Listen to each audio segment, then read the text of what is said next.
Hello friends, tonight's the night I'm going to be creating the welcome baby wreath for my new granddaughter who's going to be arriving, we think, on Saturday.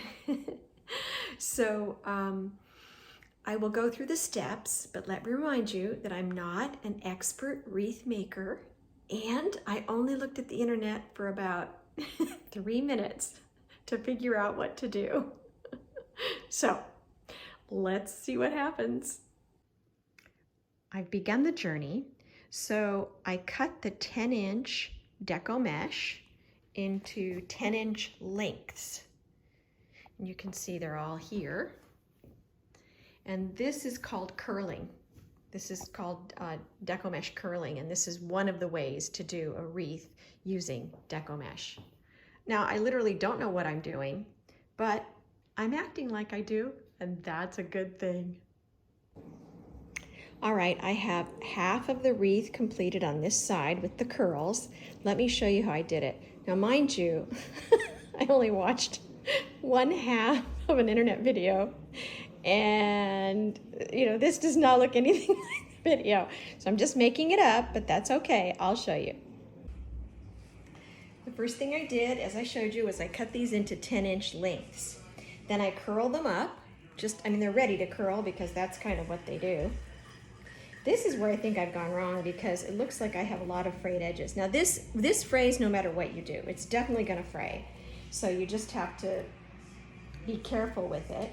Then I'm going to take the, they call these chenille sticks or pipe cleaners, and I'm just twisting it twice, but notice that I did 2 loops here, not just one. One is not quite enough to hold it. Then I'm going to place this in the chenille stick in the pipe cleaner and just twist it twice. Okay? Now I'm going to do that 6 times. In this, there's a quarter of the wreath right here. I'm going to do 6 of these in this quarter. Then after I finish those 6, then I'm going to take another 6 of these and I'm going to stack them on top because you see you have extra pipe cleaner on top. So I'm going to stack them on top and yeah, do that. And then it turns out this is completed. So this is both the bottom layer and the top layer stacked twice. Now this is the wrong color pipe cleaner. You're supposed to be able to hide these so they don't show. So, we're just gonna go with it and see what happens. Well, I had a little bit of a hiccup. So I've got the posies down here, which I think look okay. I'm still wondering about what to do up here, maybe a bow or something. But these little chenille sticks are a problem because they're sticking up, no matter what I do with them, they show. So what I've decided is I'm gonna make little bows with this teal ribbon that I had, which I had from Julia's shower. Then I went to my jewel case. I've got all kinds of jewels because, I've got a party closet. So I've got, these are all plastic jewels. Then I've got these are from Irish step dancing costumes, all these kinds of Swarovski jewels. And then I've got these are like treasure chest jewels. But I felt like these were the best. So what I'm gonna do is put the bow on, snap off these chenille pieces, and then I'm gonna glue this in the middle. And I think that should do the trick. Let's see.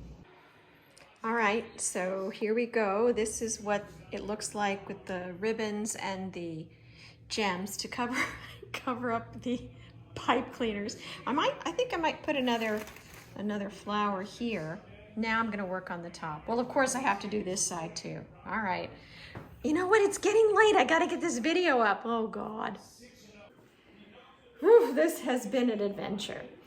Well, so now I am working on the top of the wreath.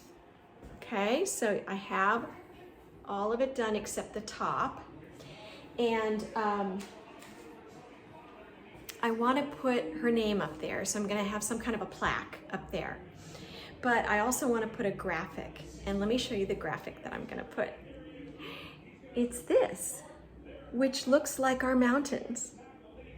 And I think that will be a lovely thing to put on top. I know it feels a little incongruous because the wreath is a little kind of princessy, but we all love the mountains so much.